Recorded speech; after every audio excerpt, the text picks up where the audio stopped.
2 ವರ್ಷದಲ್ಲಿ ಹೇಳಿದಂತ ಮಾಹಿತಿಯನ್ನ ಬರೀ 2 ದಿನದಲ್ಲಿ ಹೇಳಿಕೊಟ್ಟಿದ್ದೀರಾ. ತುಂಬಾ ಧನ್ಯವಾದಗಳು ಸರ್.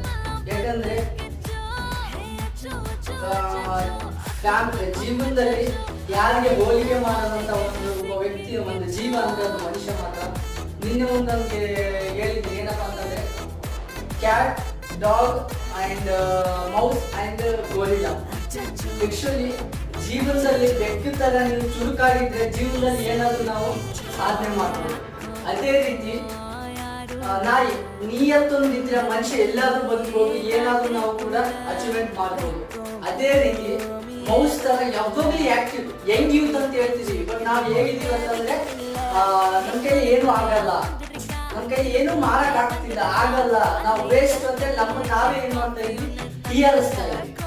ಮತ್ತೆ ಗೋರಿಲ್ಲ ತರ ಈಗಿನ